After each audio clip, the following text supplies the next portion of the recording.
عێراق کە یەکێکە لە وڵاتە دەوڵەمەندەکانی جیهان، بەڵام بۆ خۆمان دەزانین هیچ جۆرە خزمەتگوزاریەک لە عێراقدا نییە، نە کارەبا، نە ئاو، نە خزمەتگوزاری هیچ گەنجانێکی حەتاڵ بەتاڵیش ئەوە بێجگە لە مادەی هۆشبەرکە باوەسی خۆی بڵاو بۆتەوە. بێجگە لەوانە هەرچی پاریان هەیە ئەچێ بۆ گروپی چەکدار. عێراق ئەمەندەی چەکدار هەیە، سەر و ملیۆنێک چەکدار. ئەمە سوپایە، ئەمە حەشدی شعبیە، ئەمە دژە تیرۆرە، ئەمە سواتە، پۆلیسە. ئیتر ئێوەش لە لای خۆتانەوە هەرچی ناوێنێن بینێن. ئێستا خۆکوشتن خەریکە دەبێتە دیاردە، گروپی قوربانیۆنش دروست بووە، هانی خەڵک دەدەن بە تیر و پشک، واتە ئیتر بزانە زاری بۆ هەڵەدەن سەرەی تۆی خۆ بکوژە. ئەمە چییە؟ هۆ بەرەو چۆ ئەڕوا، بۆچی وایە؟ ئەی حکوومەت بۆ بێدەنگە. منە کۆمەڵێ پرسن ئێمە لە دۆسەی دووهەمی ئەم شەوماندا لەگەڵ میوانەکەمان قسەی لەبارەوە دەکەین. میوانەکەمان زۆر بەڕێز عەدنان کەنانی، شرۆڤەکاری سیاسی و سەربازی ڕاستەوخۆ لە شاری بەغداوە لەگەڵماندایە. بەڕێز کەنانی، شەوتان باش، زۆر سوپاس بۆ بەشداریکردنتان لەگەڵمان لە ژووری هەواڵی کوردستان 24. با بێمە سەر ئەم گروپە، یعنی مەترسی گروپی قوربانیون لە چیدایە؟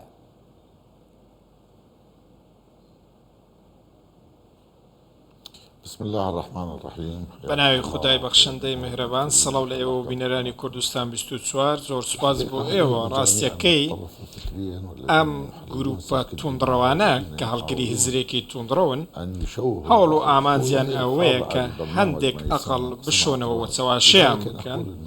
بۆیە من ئەوەندە دەڵێم کە ئەمە جۆرێکە لە جۆرەکانی دەرچوون لە ڕێڕەوی دروست و ناشازی. پێویستە حکوومەتی عێراق ڕێگری لەو کەسانە بکات کە دەیانەوێت یاری بە ئەقلی گەنجان بکەن و هانی گەنجان دەدەن بۆی خۆیان بکوژن، یاخود تاوانێکی دیاریکرا و ئەنجام بدەن، یاخود کەسی بەرامبەر بکوژین. بۆیە ئەو گروپە توندڕەوانە دەیانەوێت خەڵکی چەواشە بکەن و بە پرۆگرامی تایبەت کار دەکەن و دەیانەوێت ئەم جۆرە پشێویە لە نێو کۆمەلگا دروست بکەن و دەیانەوێت کە گەنجان بەو شێوازە ڕابێنن و دەیانەوێت گەنجان تێک بدەن، چونکە دەزانن گەنجان دەتوان کاری باش بکەن و ڕۆڵیان هەبێت لە بنیادنانی دەوڵەتدا. بەڵام بەداخەوە ئەم فشارانش کە لەسەر خەڵکی عێراق و گەنجانن کاریگەری لەسەر ئەم بابەتە هەبوو و ئەو تۆڕە کۆمەڵایەتیانش کە تاکو ئێستا ڕێگریان لێ نەکراوە و هەروەها زیانی بە کۆمەلگای عێراقی گەیاندووە. ئەمە بەشێکی دیکەش پەیوەندی بەو مەزلومیەت دوستەمەوە هەیە کە گەلی عێراق دووساری بۆتەوە بەهۆی دەسەڵاتەوە، چونکە ئەمانیش بەرپرسن لەوەی کە گەنجان مافی خۆیان پێ نەدراوە. بە هەمان شێوە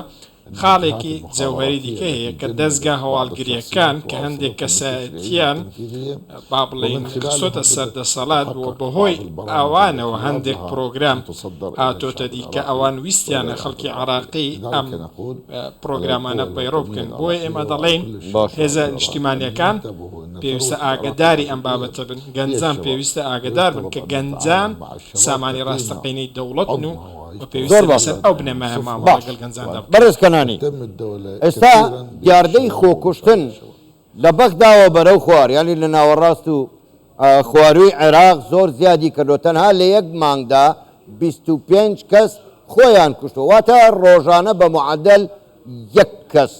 ئایا ئەمە نەبووتە دیاردە و هۆکاری ئەم خۆکوشتنە چییە؟ یعنی بێجگە لە قوربانیون خەڵکی تریش خۆیە کوژێ.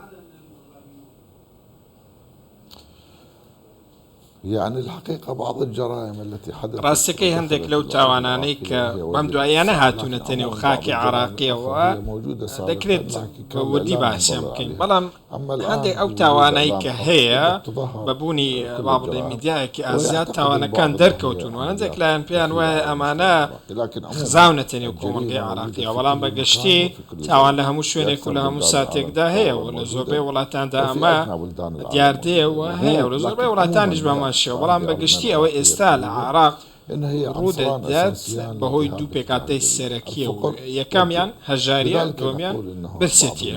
بۆیە ئەمە دەڵێن کە زۆرێک لەو ناوچانەی زیانی گەورەیان لەو ڕۆ پێ گەیشتووە بۆ کارەکەی بەهۆی پێنەدانی مافیا وڵاتیانی عێراقیە بەشێک لە گەنجان کە پەنایان بۆ شتە بردووە، یاخود هەندێک ناوچەی کە ئەو گەنجانە لێبوونەتە قوربانی سادەترین پێداویستی ژیانی سەربەرزانیان نییە، گەنجان بێکارن، کالیکاریان دەست ناکەوێت و ئەمە دەبینی تۆ گەنجێک لە خەو ڕادەبێت ناتوانێت کارێک بکات جلوبەرگێکی خراپی هەیە سعادەترین پێداویستی ژیانی نییە بۆی ئەمە زۆرێک لە پشێوی هزری و دەرونیدا دەژێت لە ئەنجامدا پەنا بۆ ماتەی هۆشبەری هەرزان دەبات یاخود ئەوەیە دەچێتە ژێرباری ئەم پرۆگرام و مافیا و باندانە کە کاریان دزین و زۆر چاکە بەڕێزکەمانیان زۆر چاکە بەڕێزکەنانی ئێوە دوو دەستەواژە قسەتان لە دوو شت کرد یەکێکیان برسێتی ئەوی تریان هەژاری بەڵام پرسیارەکە ئەمەیە ئەو پارە خەیاڵیەی کە عێراق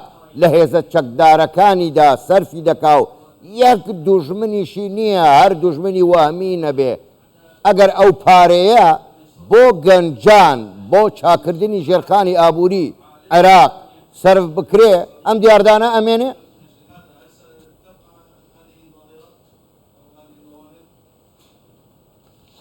بس تعديل فقط من دەمەوێت تەنیا شتێک ڕاست بکەم کە دەڵێم هەژاری مەبەستم هەژاریەکە پابەندە بە نەزانی و بە جەهلەوە ئەمە کاریگەریەکی زۆری هەیە لە هەمان کاتیشدا بۆ وەڵامی پرسیارەکە ڕاستە بەڵێ حکوومەتی عراقی پارەیەکی زەبەلاح لە کۆمەڵێک شت سرف دەکات کە شایستەی ئەو سرفکردنە و ئەم خەرجکردنە نیمان دەکرانیشان پارەی عراقی دەجن بەڕاستی هیچ لە پێشنەوەشان لەگەڵ ناکرێت باسیترین و سادەترین نمونەش ئەوە بوو ئەو تاوانکارێک کە بینیمان هەندێک لایەنی لە پشتوەستا بوو کە نور زوهەیر بوو پارێکی زەبەلاحی عراقی دزی و بینیمان بەڕاستی چێ کرد کەواتە ئێمە چاودێریمان نییە پارێزبەندیمان نییە و خەڵکانێک چێژ لەو پارێ دەبین وەکو ئیمپراتۆر دەژین بۆیە هەندێک لەو دزیە گەورانەی کە ئێستا ئەم سنوورەیان بەزاندووە و پارەی خەڵکیان دەست بە سەرداگرتووە خەڵکیان لە ژیان بێبەش کردووە ئەگەر بێت و ئەم سامانە بە یەکسانی بەسەر خەڵکی عراق